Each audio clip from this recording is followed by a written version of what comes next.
Bonsoir.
Bonsoir, bonsoir.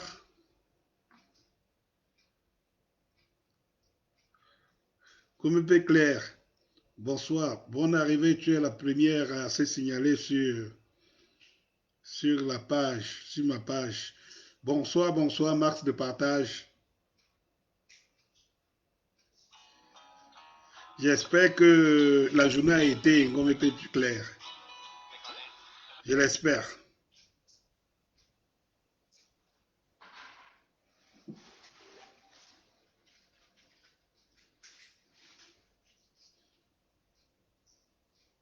Je vous ai expliqué ici que il ne se passe pas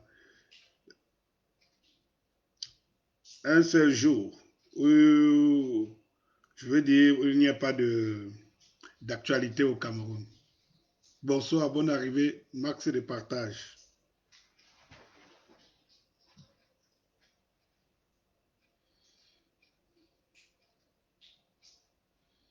Max de partage.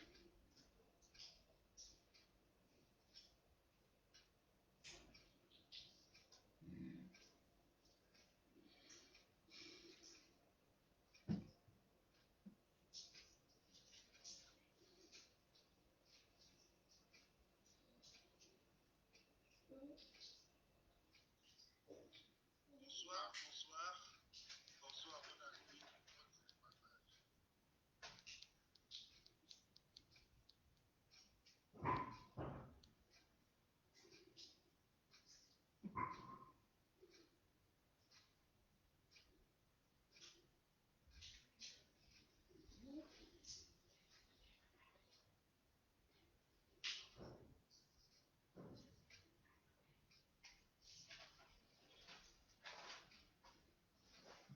Merci avec tous ces j'aime qui m'arrivent à ce moment. Merci beaucoup, merci, merci, merci.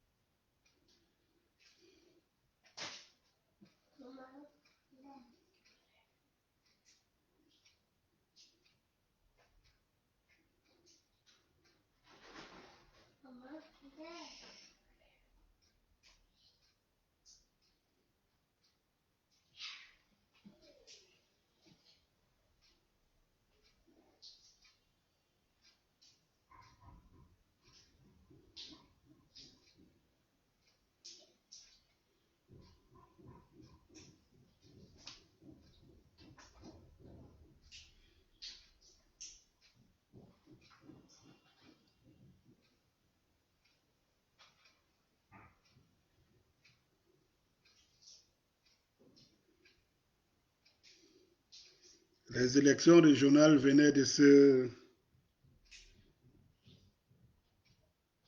Les fameuses élections venaient de passer,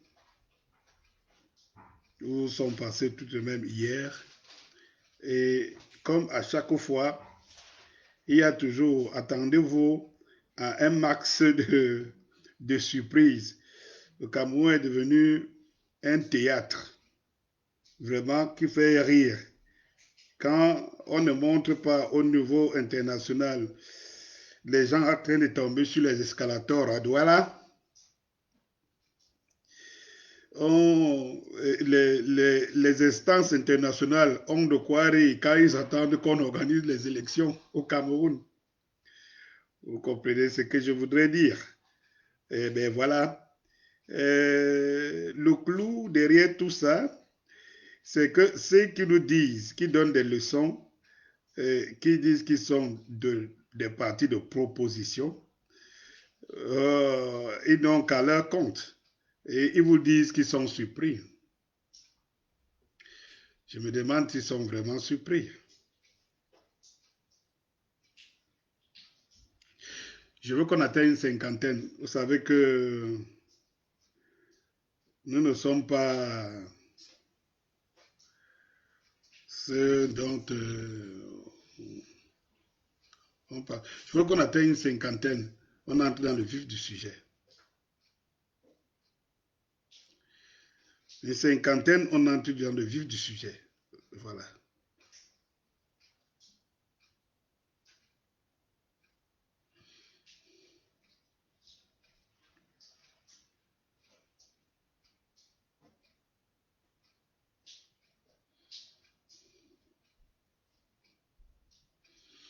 Je vous ai donné en sous-titre Les incroyables régionales, les pleurs de Chantal Aïssi, la fin des accords coloniaux.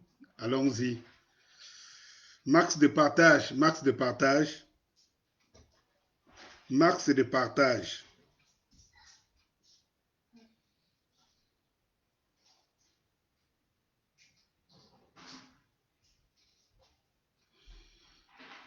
Max de partage.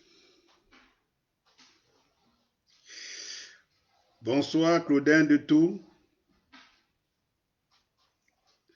Bonsoir mon ami frère Claudin de Tout. Bonsoir. Boca Junior. Ah ben tu dis que tu veux voir la vidéo de Chantal Aïssi où elle circule dans les réseaux sociaux. Il faut seulement faire une demande sur YouTube. Chantal Aïssi, je crois que sa vidéo va apparaître quelque part. Je ne suis pas un spécialiste et un furieux à la matière, mais je crois que c'est comme ça que ça apparaîtra quelque part. Donc, ben voilà.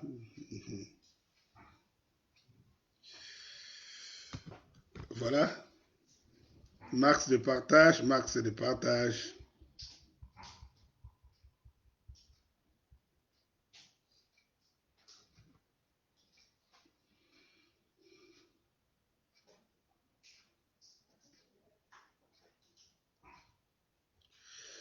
Écoute, si tu veux, je vais te faire le condensé des pleurs de Chantal ici. Hein. Donc, faut pas, faut pas se plaindre par rapport à ça, quoi. Tu vois. Max de partage.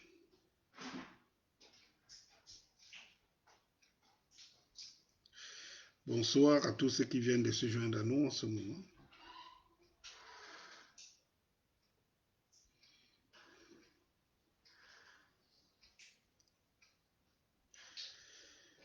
Bonsoir, bonsoir.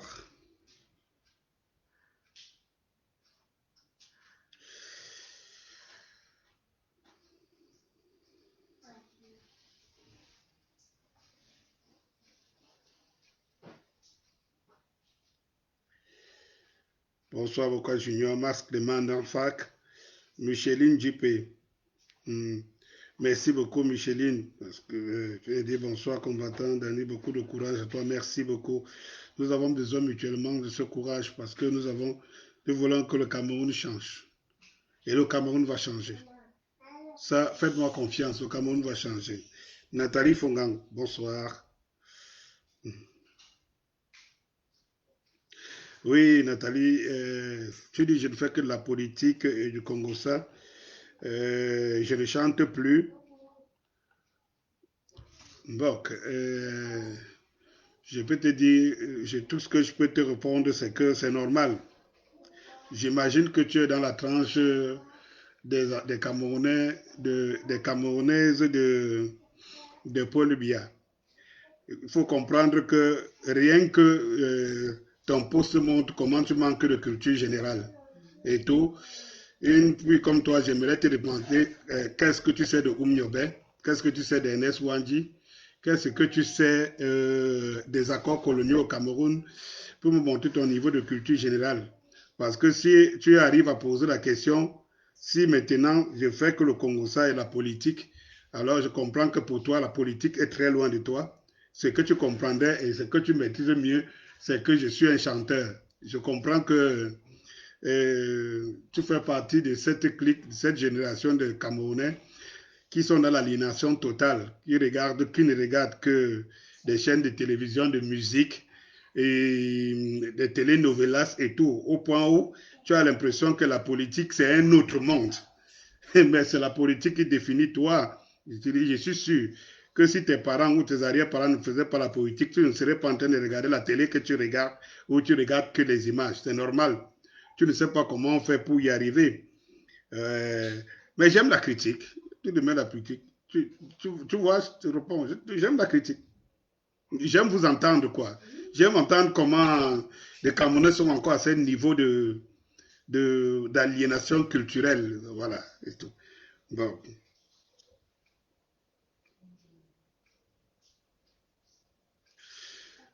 voilà. Thomas Mocheho, bonsoir et bonne arrivée. Bon, voilà. Je pense que je vais commencer pour gagner du temps. Je vous ai soulevé les thèmes que je vais soutenir ce soir. Jamila Milia Magni, bonsoir Broda, bonsoir. Bonsoir Tony Terminus, pas de son. Alors ça m'étonne qu'il n'y ait pas de son. Allô? Vous ne m'écoutez pas?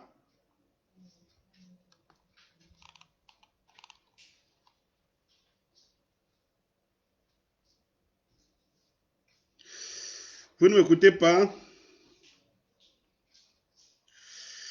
Ah ben oui, Micheline Juppé.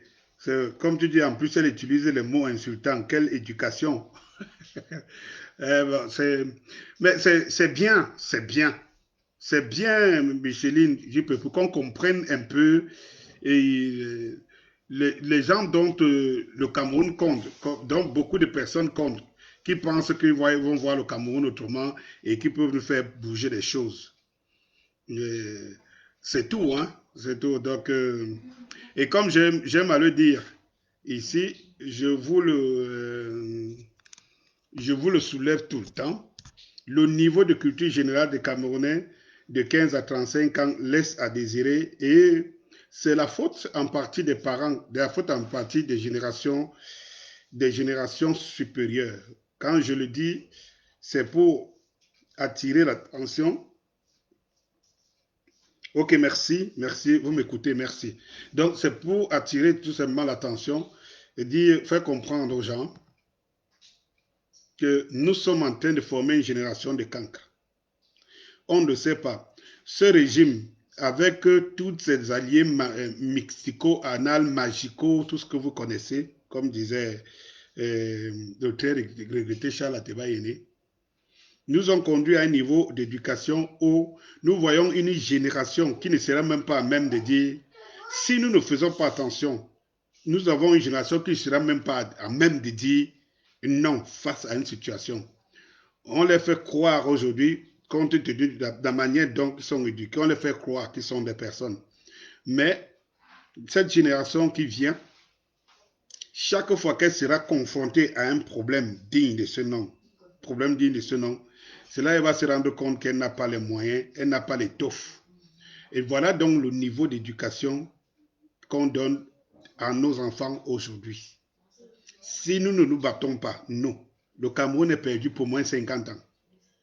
Et quand on le dit, il y a des personnes qui pensent que c'est des slogans, c'est une façon de dire, nous sommes dans les extrapolations et tout ça. Mais il faut faire très attention, très attention, très attention. Donc, je viens donc, dans le vif du sujet de ce soir pour vous dire que les régionales viennent de passer et ça crie dans le camp de ceux qui nous disaient hier qu'ils sont des alliés.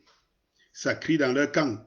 Et ça crie en beaucoup plus dans le camp de M. Cabral Libi et son fameux PCRN. Ah oui, c'est nous qui parlons ici et on nous prend. Bonsoir Nicaise, bonne arrivée, bonsoir. Max de partage. Et puis je vais vous dire quelque chose, c'est terrible. Hein? C'est terrible. Mais en même temps, ça annonce la fin des temps. Vous savez, il faut toujours prendre avec élégance et prendre à la hauteur, avec de la hauteur, certaines situations.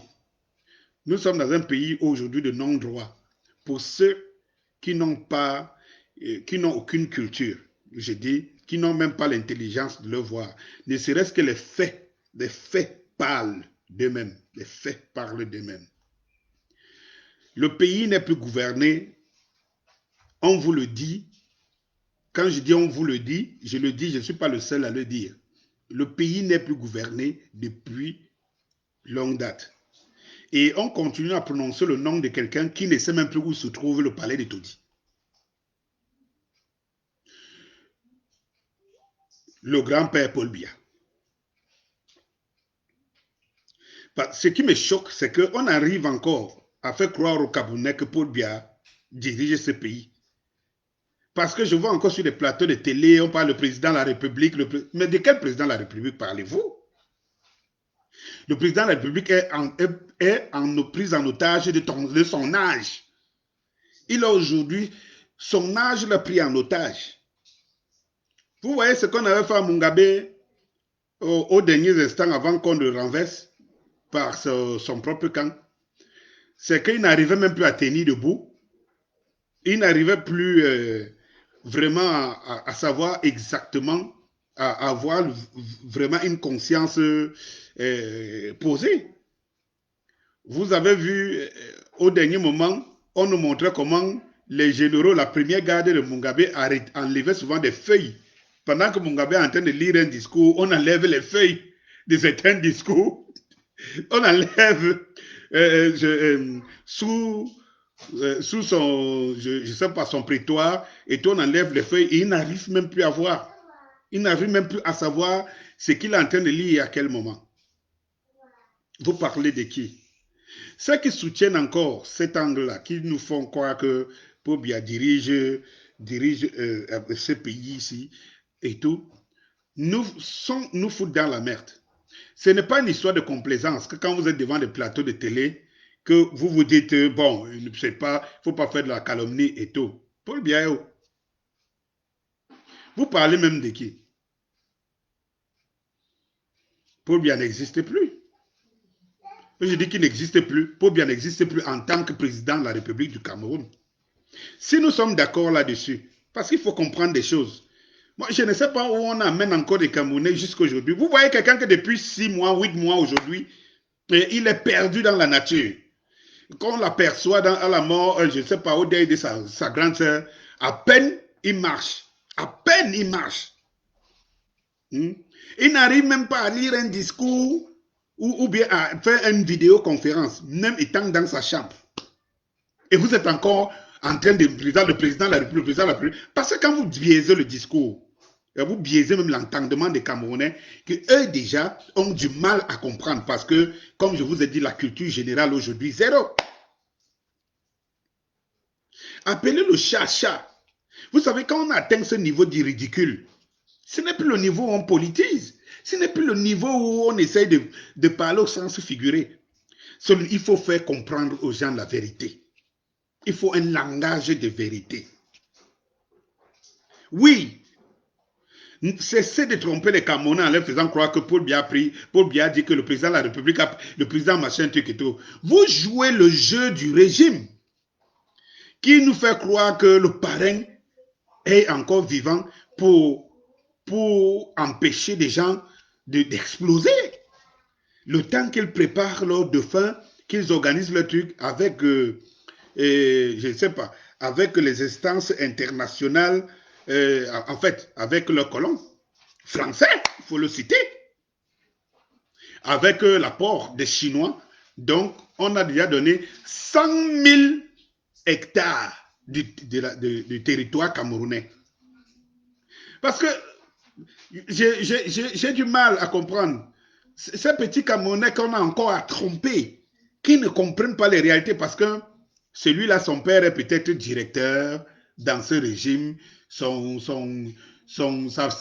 mère est peut-être, je ne sais pas, directrice quelque part, ou ministre, ou quoi, ou secrétaire général, ou alors l'oncle, c'est l'oncle qui est ministre de tel ou machin, truc et tout. Parce que ce que je vais vous faire comprendre, c'est que ne pensez pas que tous ceux qui sont, qui ne comprennent pas encore les réalités du Cameroun, c'est pas forcément parce qu'ils sont bêtes. Non, c'est parce que ils sont idiots. Il faut le savoir. Et l'idiotie qui vient du fanatisme. Donc, ils sont du fanatisme. L'oncle est directeur.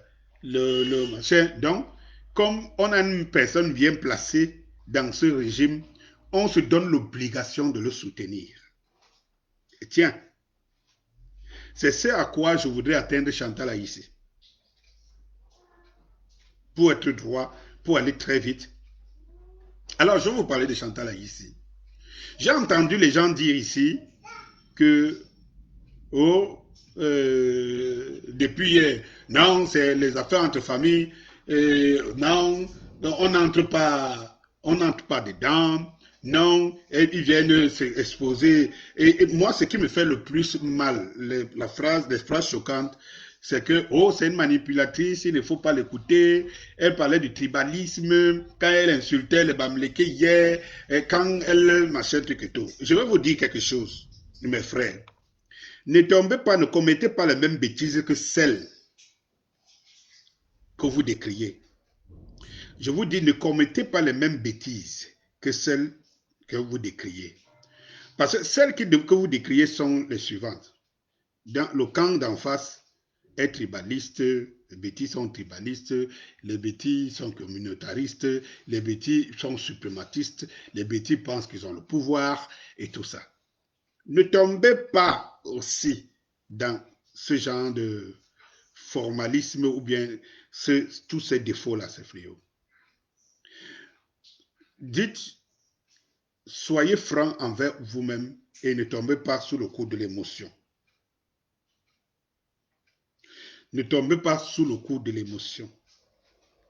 Pour ceux qui jugent Chantal ici de tribaliste, de ceux qui est supporté, il faut comprendre. C'est que lorsque l'affaire de Jean-Pierre Ambourou Belinga arrive ici en trompe à chaud, suivez le direct de Chantal ici. Vous savez, j'ai toujours dit que je sais la raison. Je ne sais pas les émotions. Suivez le direct de Chantal ici. Je n'aime pas qu'on fasse la calomnie de quelqu'un pour rien. Et si c'est parce qu'on ne le sait pas,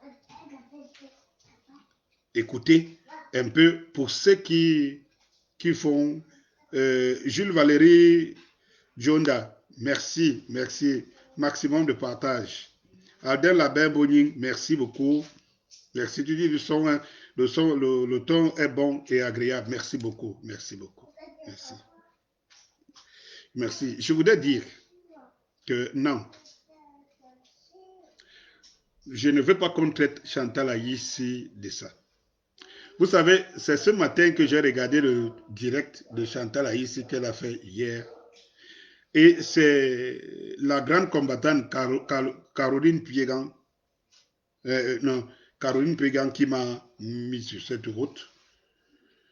Et puis j'ai essayé de regarder la vidéo parce que je voyais on tirait à tout bout de champ. Non, il ne faut pas être, non, elle est tribaliste, non, c'est entre eux, non. Quand c'était les Bamileke, pour ceux qui voulaient avoir un peu de compassion, on les disait, quand il y a quelqu'un qui a dit, quand elle a insulté ton frère, hier, elle a laissé à ce qu'on le gifle et tout ça là, et toi, tu veux avoir de la compassion. Vous savez, la lutte, que nous ne soyons pas du même côté, et tout, il faut savoir que nous sommes manipulés. Bonsoir Florence, bonsoir ma grande. Merci d'être là. Maximum de partage. Vous savez, je voudrais vous dire quelque chose. Nous ne devons pas être animés par, par la passion. Nous ne devons pas juger les problèmes les uns des autres aujourd'hui d'une manière passionnée et d'une manière... Nous ne devons pas être des sophistes aussi. Nous devons regarder la vérité en face. Elle est la suivante. Quand les hommes-lois des hommes-lois, quand les hommes-lois des hommes-lois, Amourou Bilinga, est dans ses tourmentes, Chantal Aïssi va faire un direct pour dire non, vous ne pouvez pas insulter les Bamileke. Je pense que ce que je suis en train de dire, les gens peuvent aller le vérifier pour ceux qui ne le savent pas. Ceux qui le savent, savent que ce que je dis est vrai. Chantal Aïssi avait pris position pour les Bamileke. Chantal Aïssi avait pris position pour les Bamileke. Il faut le savoir. Chantal Aïssi a pris position pour les Bamileke contre ses frères Ekan, qui se disaient des suprémacistes. Donc, je ne veux pas me retrouver, je ne veux pas mentir à ma conscience. Je ne veux pas me retrouver en train de faire de faux témoignages. Et quand j'ai vu qu'on tire sur Chantal Aïssi sur ses défauts, oui, mais qu'on accuse quelqu'un de ce qu'il n'est pas, pour moi, c'est radicaliser la personne. Vous comprenez un peu. Chantal Aïssi a pris position ici haut et fort dans ces mêmes réseaux sociaux dont je suis en train de communiquer, où elle avait dit qu'on ne peut pas tirer sur le Bamileke parce que ses meilleurs amis sont les amis Bamileke. Elle avait cité dans cette vidéo, dans ce direct, elle avait cité les gars comme les Guy Métan. Elle avait cité, et elle disait à ses frères Ekan que ses frères Ekan sont méchants à la suite d'Amourou Bilinga. Et elle avait dit que les frères, ses frères Ekan ne sont pas reconnaissants. Et elle était allée plus loin jusqu'à dire que quand elle a un problème, quand ses frères et ses frères ou ces gens ont un problème, c'est chez ses elle avait même dit que c'est même sa carrière, les Bamileke. Et elle avait dit que quand elle a des problèmes, parfois c'est chez ses frères Bamileke qu'elle va demander l'argent pour donner à ses frères les camps. Donc, si quelqu'un n'a pas suivi cette disposition, qu'il en prenne compte à partir des déclarations que je fais et qu'il vérifie si ce que je dis est faux. Vous comprenez bien que je ne peux pas, je peux me sentir mal si j'entends quelqu'un en train de dire oh, elle est tribaliste et tout. Je ne dédouane pas. Je ne dédouane pas certaines positions qu'elle a prises, mais vis-à-vis de ce frère dont elle est en train de décrire aujourd'hui. Oui, parce que là qu'il y avait eu cette intercation entre le monsieur qui était allé, je ne sais pas par quelle alchimie, avoir le terrain et tout, et monsieur Aïssi, le duc, il avait vraiment insu des propos tribalistes et violents à l'endroit de mon frère qui serait de l'Ouest. Donc, il avait des intercations avec le terrain, aller jusqu'à dire que Paul Biya vous a donné, vous a donné l'opportunité, vous protège quelque chose comme ça. Oui. Chantal Aïssi, à la suite, avait pris position de son frère. Et si vous allez regarder les directs que j'avais fait à cet endroit, à cette époque, à cette période, j'avais fait une petite reproche à Chantal Aïssi qui semblait dire une chose de son contraire. Mais il faut comprendre. Il faut comprendre parce qu'elle n'est qu'une humaine avec ses défauts. Tout comme moi, vous pouvez les voir. Si vous ne les connaissez pas, vous pouvez aussi voir mes défauts demain après-demain. Il faut le savoir. Ces défauts ici, C'est un défaut qui ne touche pas seulement la communauté Ekambeti, qui touche aussi toutes les communautés, les communautés construites. Ça dit que l'idée de venir en aide et de soutenir Mordicus, son frère, ou le frère de la communauté, face à une situation. Ce n'est pas à Chantal ici que vous allez demander de changer le cours des choses. Marie Ekolo, bonsoir. Bonsoir, merci beaucoup. Bonsoir. Bonsoir, la grande combattante. Bonsoir. Donc, je suis très gêné. J'ai coulé les larmes. Hein. Je vous dis ça sincèrement. J'ai suivi la vidéo de Chantal ici où elle pleurait et abondamment le matin. Et j'ai aussi coulé beaucoup de larmes. Parce que j'étais touché. Je ne sais pas quel des motifs, mais j'étais touché par... Quand vous voyez une grande dame comme celle-là, comme Chantal ici, pleurer en plein Paris, pleurer à chaudes larmes, les larmes coulent. Elle roule, elle dit que je ne sais même pas où je pars. Dans quelle voiture me cogne même, et tout cela. Elle pleure, elle pleure, elle pleure, ne comprend pas ce qui arrive. Et je ne peux pas substituer, j'entre dans le vif du sujet, je comprends, parce que nous n'avons pas la pierre à la place du cœur. Je comprends, et la dame, je reste simplement sur ce qu'elle est en train de dire, ce qu'elle est en train de décrire. Je ne vais pas associer ces choses, les uns et les autres à ces choses. Et quand je le dis, pour ceux qui peuvent croire que c'est de la compassion pour la compassion ou de l'émotion pour l'émotion, je voudrais tout simplement dire que nous avons beaucoup tous ces faiblesses-là. Je me rappelle ici, quand j'avais fait une vidéo sur le camtoïsme tuera camto, où je disais, je parlais, je disais que les camtoïstes jouent le jeu du régime qui voudrait qu'on substitue la lutte du Cameroun tout entier, du peuple camerounais tout entier, à une affaire qu'on réduise la lutte à une affaire de soutien d'un parti politique qui est le MRC ou alors d'un leader politique qui veut renverser notre leader. Vous savez très bien, je n'ai pas à vous enseigner pour les frères de la diaspora qui m'écoutent, vous savez très bien que certains ont été infiltrés dans votre cercle, juste pour désorienter la lutte et faire croire à ça. Beaucoup ont été payés pour créer Camto ou rien. Beaucoup ont été payés pour créer l'alternance, c'est Camto. Pour jouer le rôle du régime qui voudrait que la communauté internationale sache qu'il n'y a pas de problème au Cameroun et le Cameroun va bien. C'est que c'est un parti politique qui dérange, qui veut Mordicus prendre le pouvoir sans respecter les urnes et que c'est un leader politique, Camto, qui veut renverser l'autre. Je vous avais dit que le camtoïsme tuera Camto. Ce n'était pas une bonne stratégie. Ça cachait les vrais problèmes de la lutte camerounaise, de la lutte du peuple camerounais derrière. Parce que, voyez-vous, la communication, c'est une arme fatale. Les grandes puissances l'ont compris depuis. Et je pense que c'est nous qui ne comprenons pas cette forme de communication. La communication a fait en sorte que l'instance internationale, d'une manière officielle, ne savait pas que les Français étaient en train de commettre un génocide au Cameroun où plus de 500 000 Bamileke ont perdu la vie.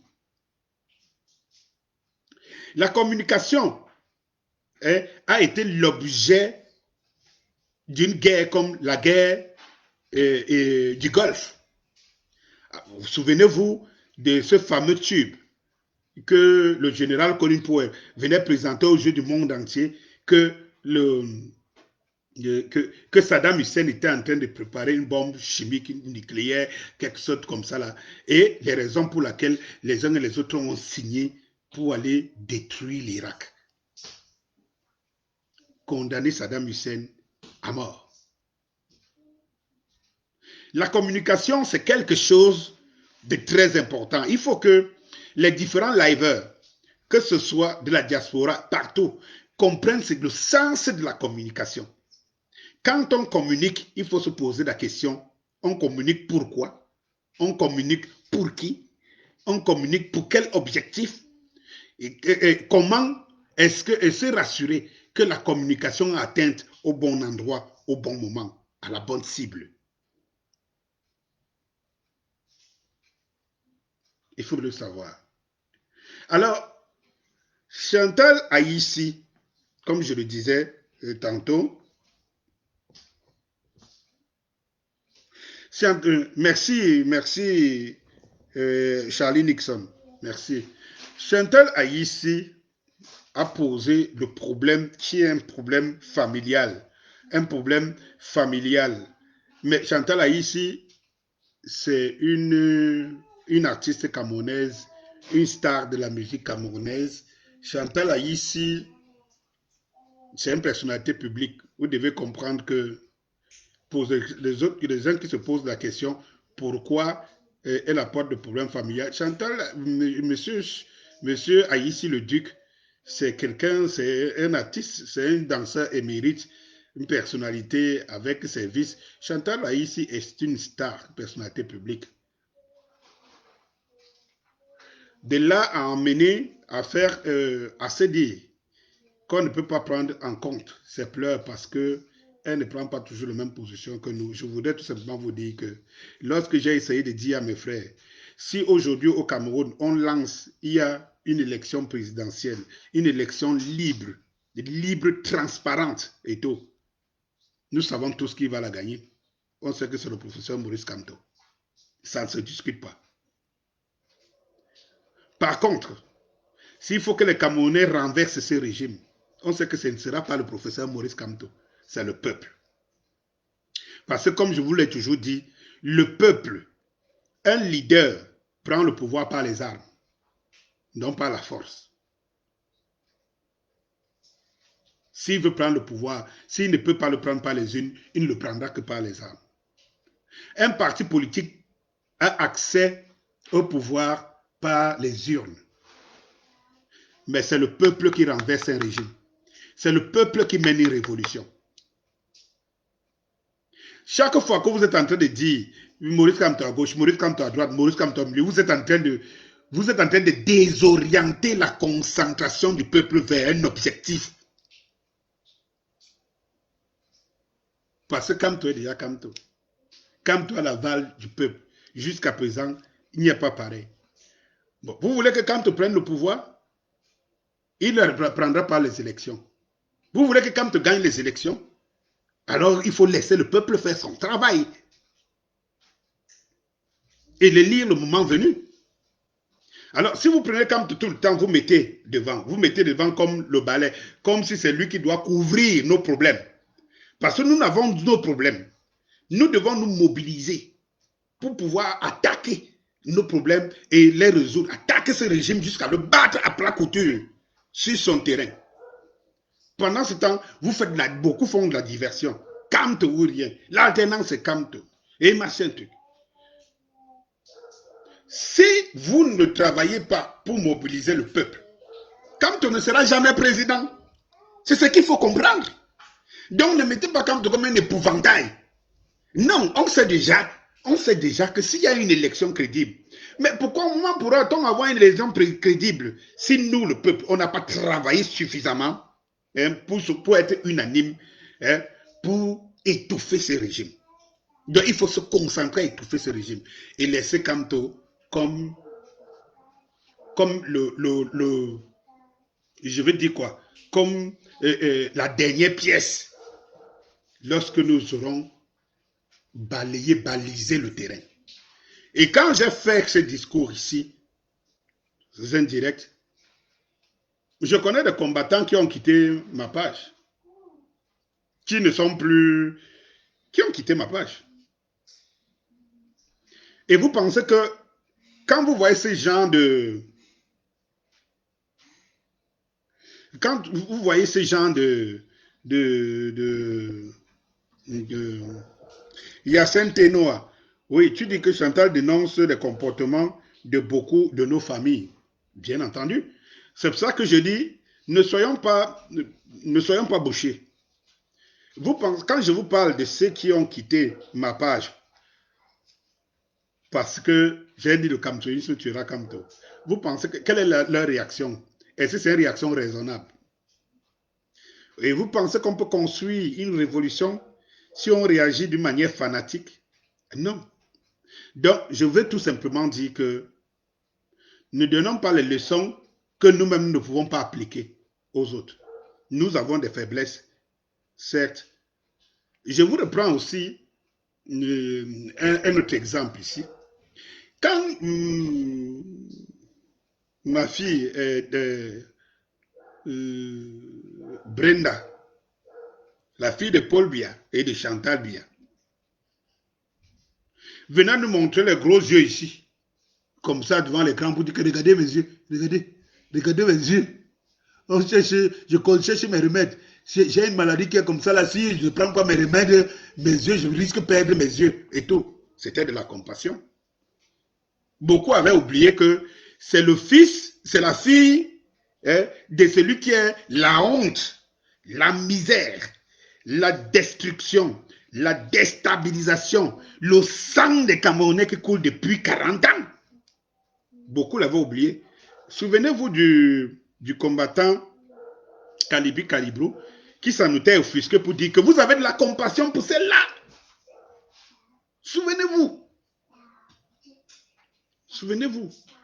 Il y avait beaucoup qui disaient, oh, c'est quand même la fille du président. Oh, elle n'a pas demandé à naître fille du président. Oh, machin, truc et tout. Non, il faut savoir raison garder et regarder les choses d'une manière objective. Mais j'avais reproché à ma fille Brenda Biya, je lui disais que c'est tonton Danny Scorpio qui lui parlait, qu'elle avait oublié, quand elle a repris, ou je ne sais pas, qu'elle a repris Source, où ses parents étaient revenus et tout. Et maintenant, elle sort avec...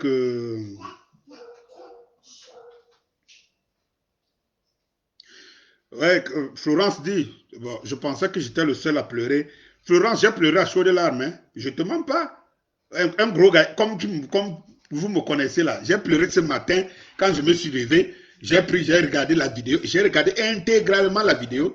Je me suis levé pour prendre le foulard là, pour m'essuyer plusieurs fois les larmes. On connaît le caractère de Chantal là, ici. Et quand cette femme a pleuré, elle a pleuré pour ses enfants. Elle dit que regardez, j'ai fait des enfants. J'ai travaillé toute ma vie pour ma famille. Qu'est-ce qu'on me demande encore? Pourquoi mon frère peut passer toute sa vie à me détruire alors que j'ai tout fait pour lui? Des vérités, elles devraient nous toucher. Elle devrait nous toucher. Quand j'étais en train de suivre Chantal, je n'étais pas en train de suivre Chantal en tant que une adversaire dans la politique ou de machin truc, mais en tant qu'humain. Parce que ce que moi je veux vous dire, c'est que dans une cause sociale, je suis très humain. En politique, je n'ai pas d'humanité, ni de l'humanisme. Parce que c'est là où décide la vie ou la mort de quelqu'un, d'un peuple, d'une communauté, pour des générations futures. Ça se décide en politique. Donc soyons zen. Soyons zen. Ne mélangeons pas tout. Alors, Florence me dit Kovo Cabral. je voudrais faire, parce que parmi la thématique que j'ai mis ce soir, j'avais prévu Chantal ici, et dedans, je voudrais quand même apporter ce témoignage. Et c'est des problèmes que nous vivons dans nos familles, des problèmes, des gens vivent. J'aime aller dire à mon entourage, même à ma petite famille, à mes enfants, tout ça, je leur dis toujours que vous ne savez pas ce qui se passe entre les maisons. Ce que vous voyez là, c'est que nous sommes en train de voir que Chantal Aïs, que nous connaissons depuis peut-être une vingtaine d'années, dans le monde du showbiz, dur de caractère et tout, mais qu'elle avait des faiblesses. En fait, pas qu'elle avait des faiblesses, c'est qu'elle est aussi une personne humaine comme les autres. Et que de toutes les façons, ce n'est pas toujours parce qu'on présente le bon visage dehors, les murs cachent beaucoup de choses. C'est tout. C'est la leçon que nous devons en tirer. Alors, je vous ai dit que je vous parlerai des accords coloniaux avant d'y arriver parce que beaucoup de gens ne savent pas que le 26 décembre, ce 26 décembre, c'est la fin des accords coloniaux avec la France. Pour des gens qui sont des bébés au lait, donc qui ne raisonnent que sur dans la position qu'ils sont encore nourris par les parents, gérés par les grandes sœurs et les grands frères qui sont en Europe et machin, truc et tout, nourris par les hommes. où les shows et machin, tout. Et que bon, dans cette langue de vie de tous les jours où on sort, on va boire les bières, où on monte, on utilise ce qu'on n'a pas acheté, on ne sait pas comment ceux qui ont acheté ont fait pour acheter. Ceux-là pensent que nous, on dérange. Ouais, le Cameroun souffre même de quoi, non? On dérange, c'est normal. Vous pensez que mon fils qui a 13 ans ou 14 ans, là, ou ma fille qui a 16 ans, ou mon fils qui a 9 ans, ou je ne sais pas moi, si je les cite que si. Vous pensez qu'ils ont conscience de quoi? Dans une société où, comme j'aime à le citer, tout ce dernier temps, la culture générale est zéro. Vous pensez que Ismaël Bakayoko, bonsoir mon frère, bonsoir. Bonne arrivée, merci de partage. Désiré Koukan, bonsoir une fois de plus, bonne arrivée. Beaucoup de partage et beaucoup de j'aime. À faire que beaucoup de j'aime. Donc, en fait, vous pensez que qu'est-ce que je dirais à ces enfants, à mes enfants, à ceux-là, donc je dis souvent culture générale zéro. Rien. Ils savent qu'ils se lèvent le matin, ils vont, le café est là, ou bien l'argent de beignet est là. Ils vont à l'école, ils sont bien, ils ne savent pas comment vous avez fait pour avoir l'argent que vous leur donnez. Ils savent qu'ils rentrent à midi, ils vont regarder si la nourriture n'est pas encore prête. Et si elle n'est pas prête, ah, bon sang, maman, pourquoi la nourriture n'est pas prête? Qu'est-ce que tu faisais pour que la nourriture ne soit pas prête? À peine si elle ne dit pas que parce que papa ne m'a pas donné. Bon, vous voyez, et vous vous arrangez à avoir des grands écrans numériques, dernière génération, avec 10 000 chaînes de télé. Des enfants qui regardent, ou des familles qui regardent, ne savent pas comment tu fais pour payer pour avoir tout ça. Demain, dans les belles maisons, on ouvre l'eau, ça se verse et tout. Vous avez des enfants, tous ceux-là qui sont là, qui consomment tout ça, mais qui ne savent pas comment faire pour en gagner. C'est normal que ceux-là, quand on s'assoit pour parler politique, société, les problèmes vont mal, ils ne comprennent pas, puisque le mal là ne les touche pas. Cette tranche de 15-35% est tout simplement inconsciente et ignorante de la réalité. De la réalité socio-culturelle, socio-politique et tout ce que vous voulez.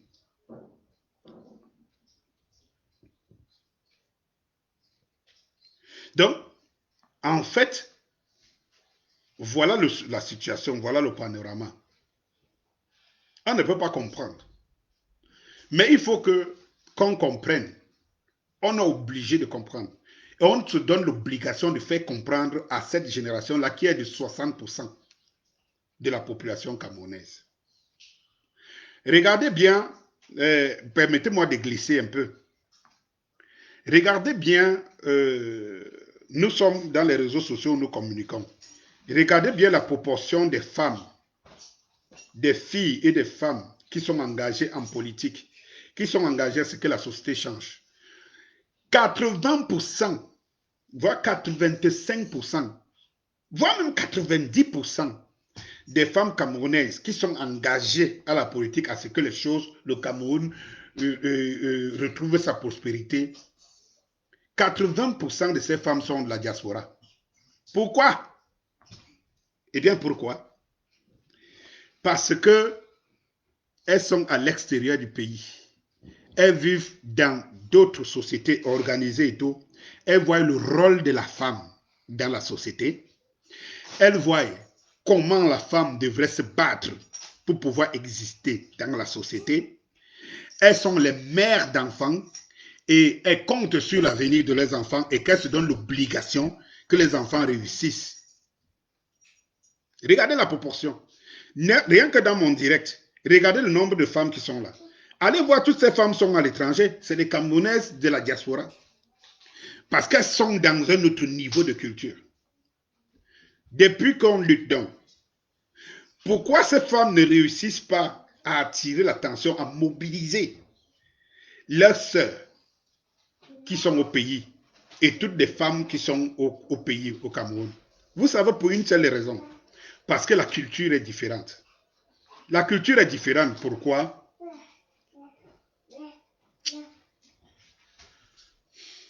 La culture est différente. Pourquoi? Parce que nous avons, je dis, si nous voulons faire changer les choses, il faut faire de bonnes analyses. Nous sommes arrivés Nous sommes arrivés à une situation dans ces pays, dans des comportements bizarres.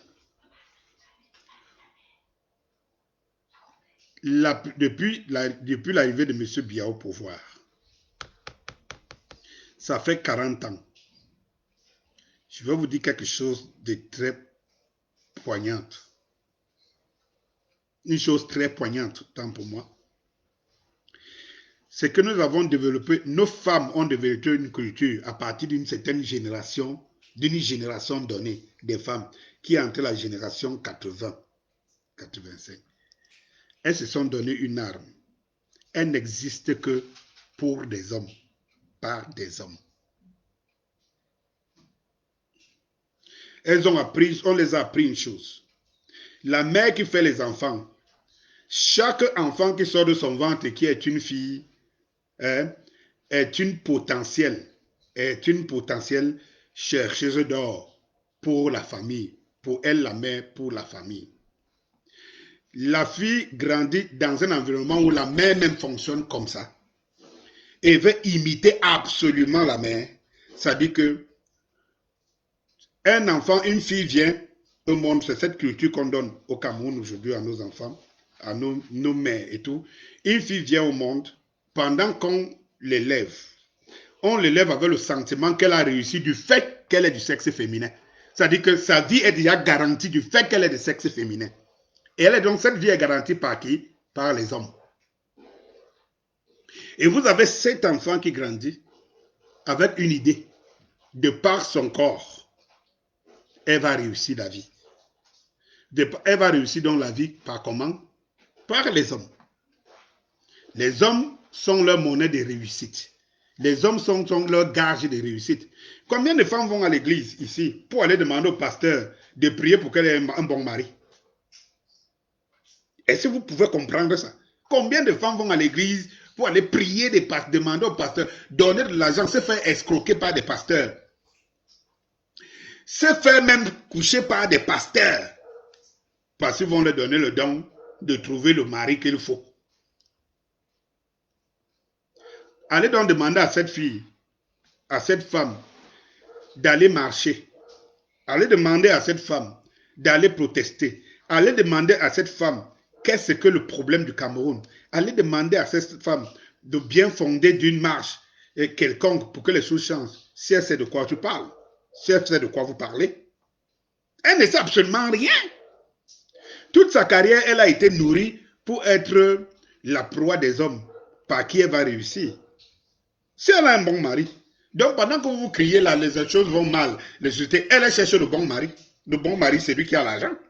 Celui que les parents ont envoyé à l'école se sont battus toute une vie pour gagner sa vie. Et que le fait qu'elle soit la copine, la femme de celui-là, elle a réussi sa vie. Combien de femmes ont sorti des alliances comme ça sur la main?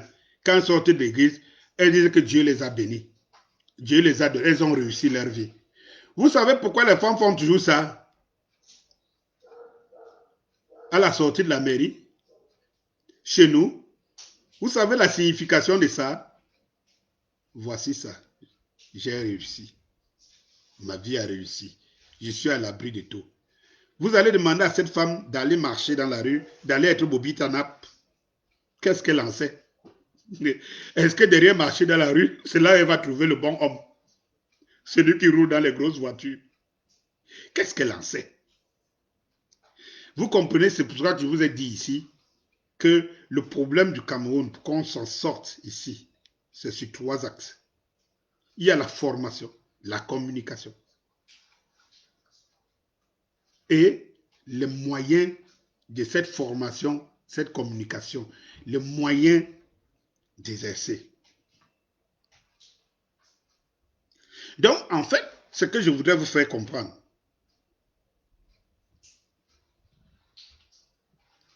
je vous ai dit que bientôt on va atteindre les accords coloniaux. C'est ce 26 décembre. J'insiste pourquoi? Parce que le 26 décembre est un événement très important et que je n'entends pas trop parler. que ce soit dans les réseaux sociaux, beaucoup de Camerounais, quand je vous dis que le niveau de culture générale, c'est un niveau terrible, quand je vous fais comprendre que ces gens s'attaquent à l'école, ils s'attaquent à l'école, ils ne s'attaquent pas à l'école pour rien. Parce que quand vous avez détruit l'école, vous avez détruit les consciences. Vous avez détruit les valeurs. Et il y a quelque chose de terrible qui arrive le 26 décembre. C'est la fin des accords coloniaux signés, imposés par les Français au territoire francophone en Afrique. Le 26 décembre, je dis que ce 26 décembre, c'est la fin des accords coloniaux. Cela veut dire quoi? Qu'est-ce qu'il y a entre, quelles sont les tractations que ce régime, quels sont les gages que ce régime est en train de donner à la France pour qu'on les maintienne au pouvoir? C'est terrible qu'on n'en parle pas beaucoup. Vous savez que le plus grand malheur du Cameroun, c'est les accords commerciaux. C'est les accords coloniaux, autant pour moi. Ces accords coloniaux qui nous maintiennent sous les fesses, sous la niche de la France. Et aller entrer dans ces accords coloniaux pour savoir que quel que soit lambda, nous pouvons chasser ce régime, mais il est difficile de tuer le système parce que ce système est le moteur des accords sociaux, des accords coloniaux autant pour moi.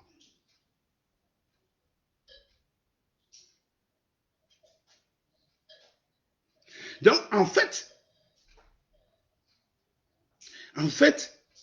si je vous le dis, je reviens, peut-être je vais finir là-dessus tout à l'heure, je veux vous faire comprendre que faisons très attention à la date du 26. Ce régime veut rester la mordicus, mais au devant de la scène. Tout ce qui est possible pour pouvoir, je dis bien le régime. Vous voyez bien que quand moi je fais me direct, je ne parle pas de Paul Biya. En tant que Paul Biya, puisque Paul Biya ne gère plus ce pays depuis. Comment vous continuez à parler de quelqu'un parce qu'on vous fait croire? Et on est encore, mais attendez un peu, mais réveillons-nous. Je comprends qu'on peut croire à Jésus-Christ. Je comprends. Ça a quand même mis beaucoup de temps. Je comprends qu'on peut croire à Jésus-Christ. Je comprends qu'on peut croire à Allah. Mais je ne comprends pas qu'on peut encore croire à ce régime au point où il nous oriente vers une communication. Et puis nous agitons autour de l'orientation dont ils nous ont fixé. Il faut faire très attention. Très attention. Il faut faire très attention. Donc, en fait, qu'est-ce que le régime nous prépare? Est-ce que le régime va renouveler les accords commerciaux? Est-ce que le régime va les renouveler d'une manière tactico-politique, comme ils nous jouent tout le temps, comme vous les entendez communiquer? Ils nous font croire que le bleu est vert, que le vert est jaune, que le jaune est orange, que l'orange est blanc. Qu'est-ce qu'on nous prépare? Qu'est-ce que ces gens nous préparent? Ces régimes nous préparent? Allons-nous laisser que ce régime, ce 26 décembre, renouvelle les accords coloniaux?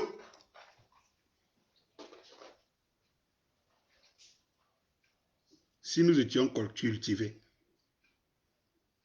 si nous avions une bonne culture générale, ça devrait être un événement qui devrait être communiqué depuis le début d'année.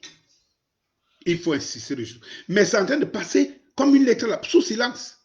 Nous allons nous réveiller un beau matin et qu'on nous dise que les accords coloniaux avaient été renouvelés.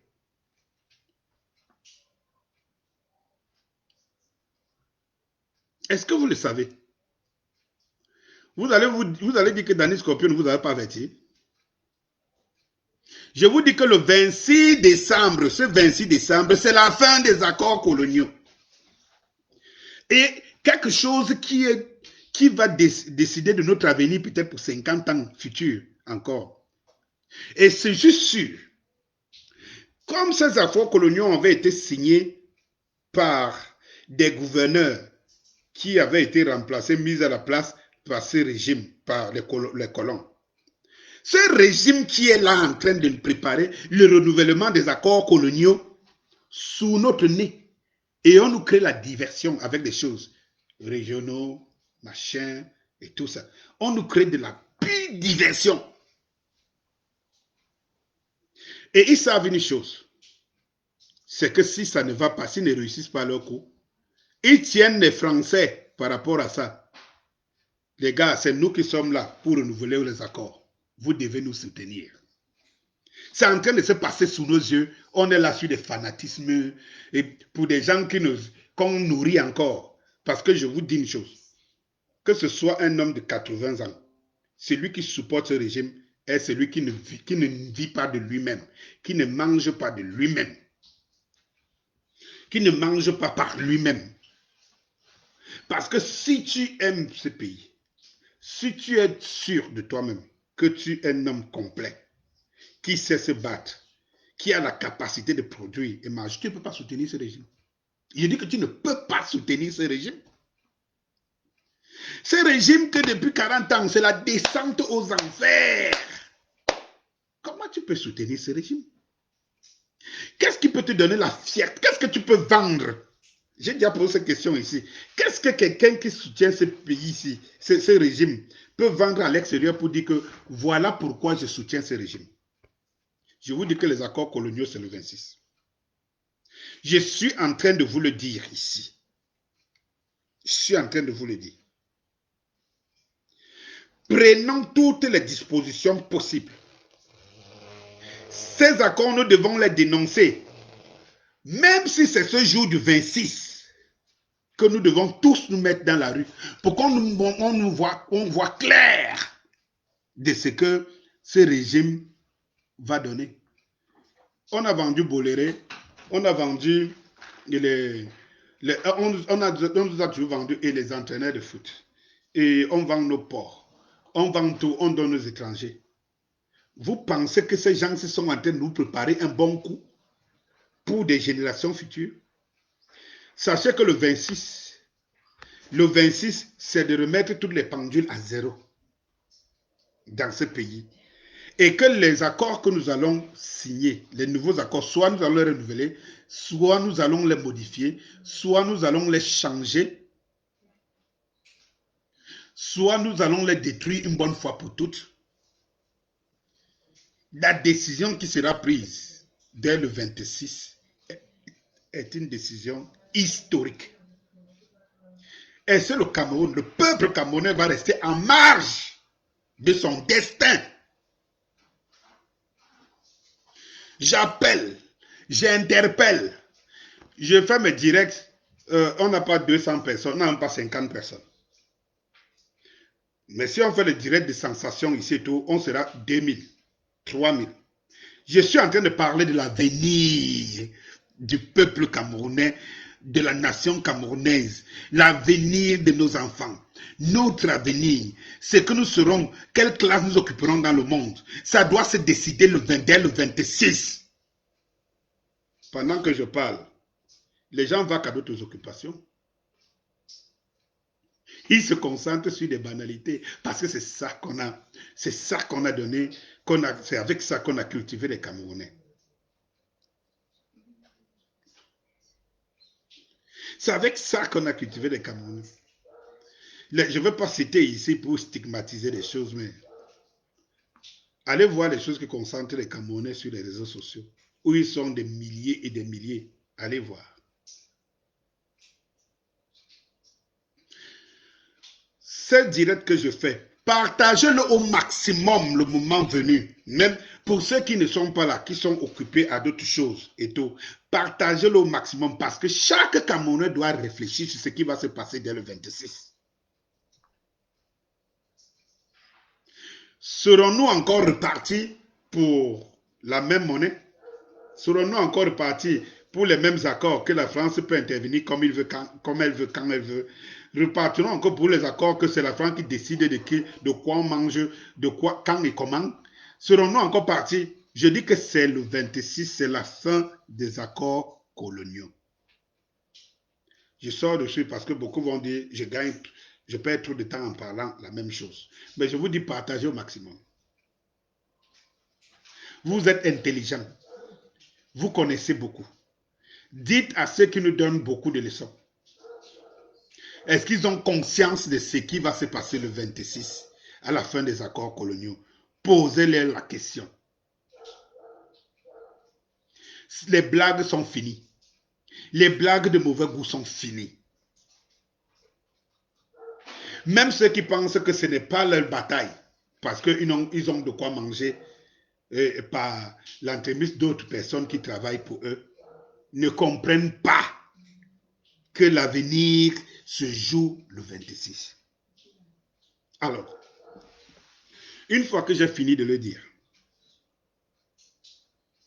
revenons sur, j'en reviendrai. Si les Camerounais veulent se mobiliser une bonne fois pour toutes, la première des choses, c'est qu'ils se mobilisent pour savoir quels sont les accords. Puisque vous voyez très bien, il n'y a pas une assemblée générale qui est tenue. Il n'y a pas de conférence ni de congrès pour demander aux Camerounais, ni proposer quels sont, ou alors lancer, informer les Camerounais des accords qui viennent, si on va les renouveler ou pas. Le régime est muet dessus. On nous distrait à gauche, à droite. Mais ils sont dans des tractations avec les Français, les colons, pour renouveler ces accords. Et on sera étonné demain. On sera étonné. Réveillons-nous. Réveillons-nous. Mobilisation pour le 26, là. Pour ce 26. Pour qu'on voie clair et que le peuple nous communique. Demande même déjà d'abord, parce que nous n'avons pas d'assemblée. Vous voyez une fois de plus, nous n'avons pas d'assemblée. Où les gens vont parler des problèmes du Cameroun. Nous n'avons pas d'assemblée.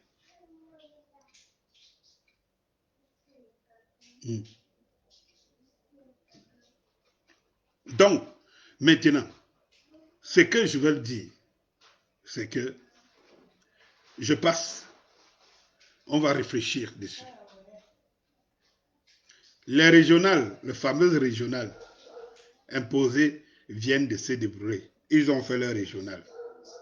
Je reviens sur Florence, qui a demandé.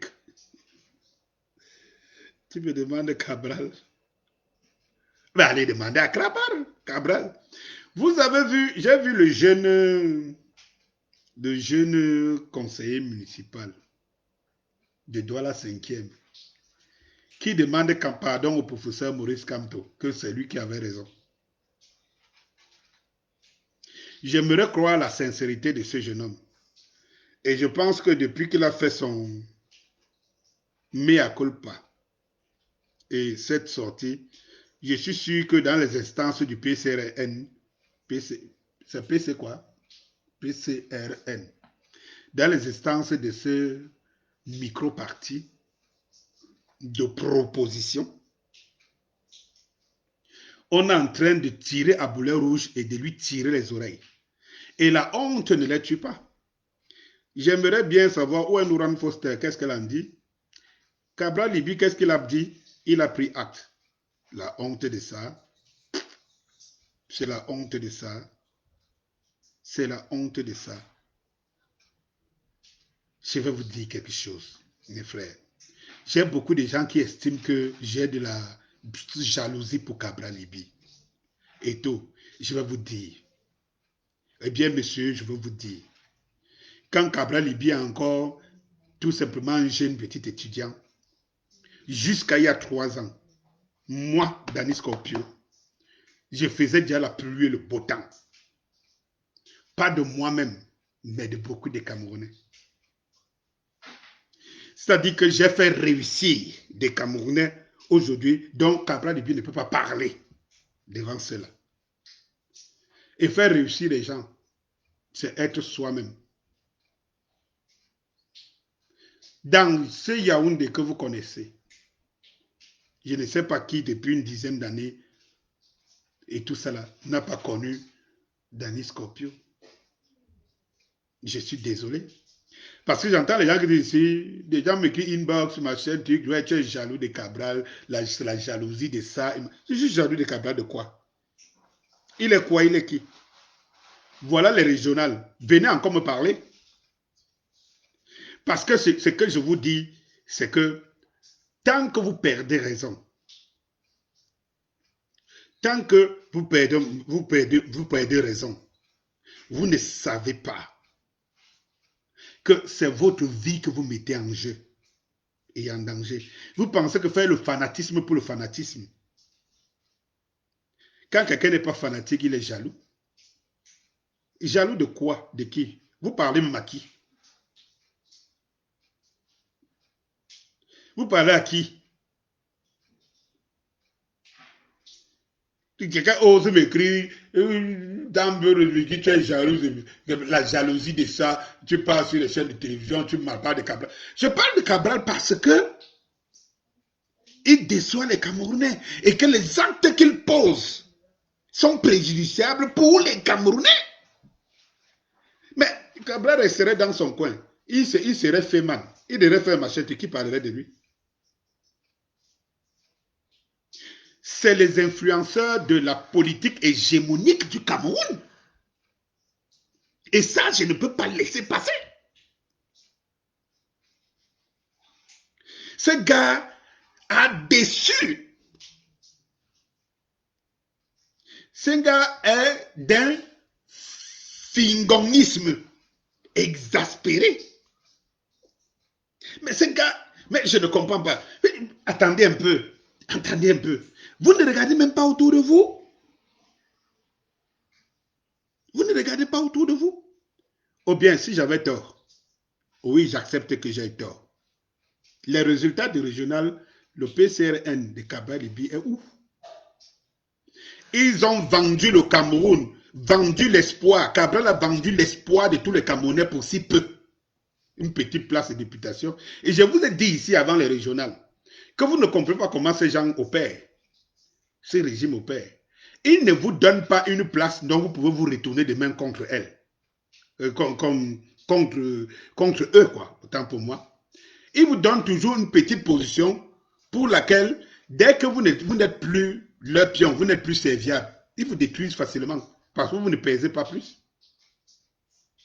On s'est contenté de donner à Cabral quelques mairies insignifiantes, donner à Cabral quelques, je ne sais pas, 3 députés et quelque chose comme ça. On se contente. On ne peut pas donner plus. Parce que te donner plus, ça sera plus de chantage contre eux demain. Résultat. Mais j'aimerais être à la place de Cabral et faire respecter ce qu'il avait dit. Mais si c'est lui, sur sa page, qui a envoyé le message, qui a signé le message qu'il a envoyé sur sa page Facebook, je ne sais pas si c'est Facebook ou Twitter, il peut dire qu'il prend acte et félicite ceux qui ont gagné. Cela veut dire qu'il a assumé sa position, hein, de quelqu'un qui joue le rôle euh, du soutien du régime. Alors il s'est prononcé. Il s'est prononcé et fin de débat. Fin de débat, il s'est prononcé, fin de débat. Mais si c'est lui, si ce n'est pas lui, j'aimerais encore croire que ce n'est pas lui.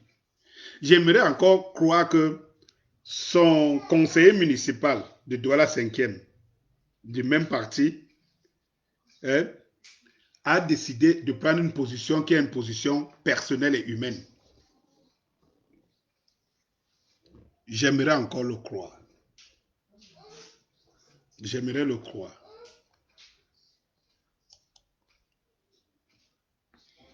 J'aimerais le croire. Pardon, une minute. Une petite minute.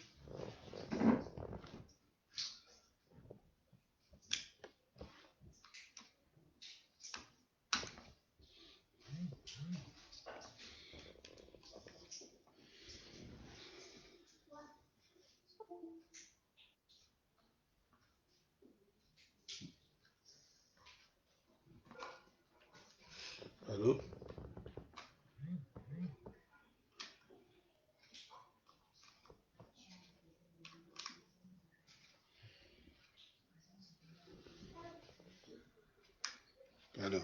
Je disais donc tantôt que j'aimerais encore croire. J'aimerais encore croire à M. Cabral qui nous disait que il a mérité les places qu'il avait méritées. Et quand vous entendez dans le même camp, aujourd'hui c'est eux qui disent que les autres sont de la majorité, de Pierce et tout ça là. Ils sont de la majorité. Vous pensez que vous pouvez faire croire ce discours à qui? Je vous pose une question qui est simple. Vous pouvez faire croire ce discours à qui? Maintenant, c'est les autres. Non, monsieur Cabral. Non, mais il faut avoir. Il y a encore quelques jours, quand le budget, on parlerait du budget un autre jour.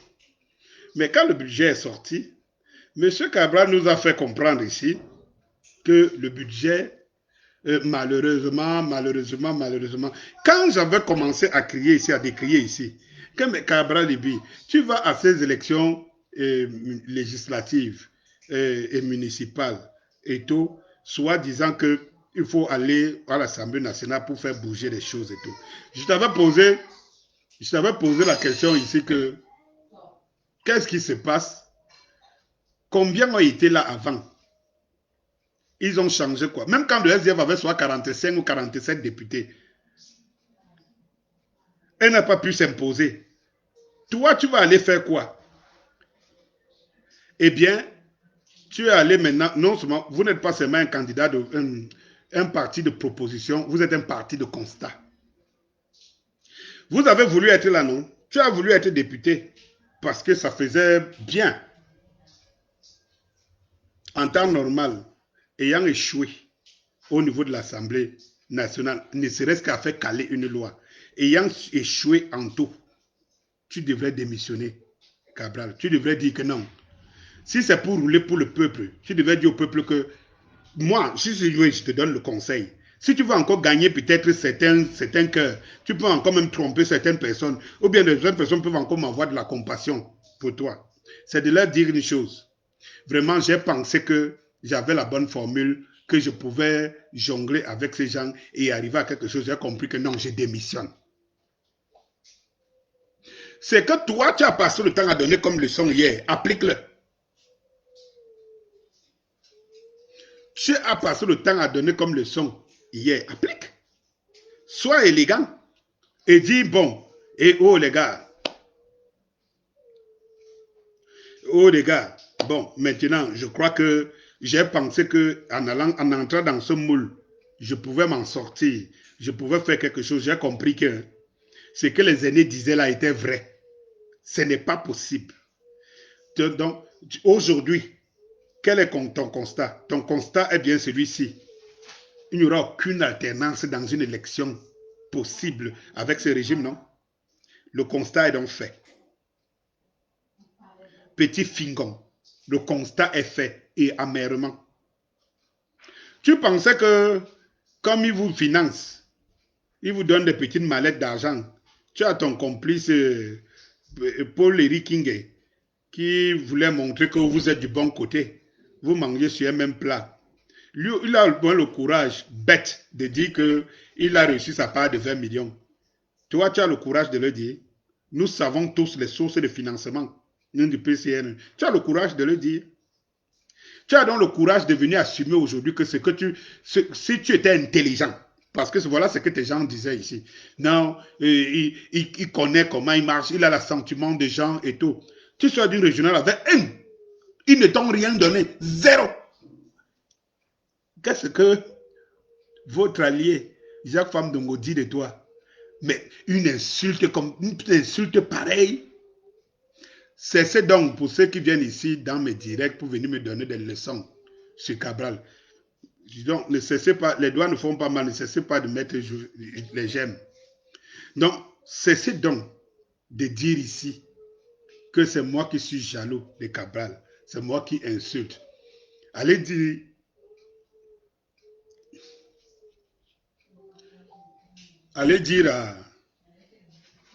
à M. Cabral qu'il a répondre à Jacques Famdongo. Parce que les propos de Jacques Fam d'Ongoshi Cabral, c'est la plus pire des insultes. Et je vais vous dire une chose par rapport à ça. Je le dis avec la paix au cœur. Biya a réussi son coup.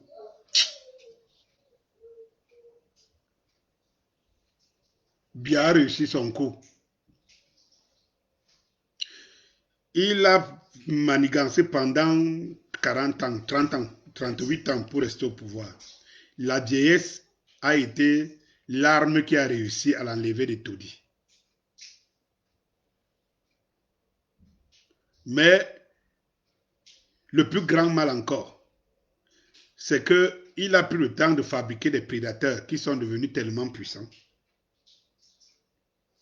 Et eux n'ont pas plus que lui, n'ont aucun sentiment. Grave, aucun sentiment.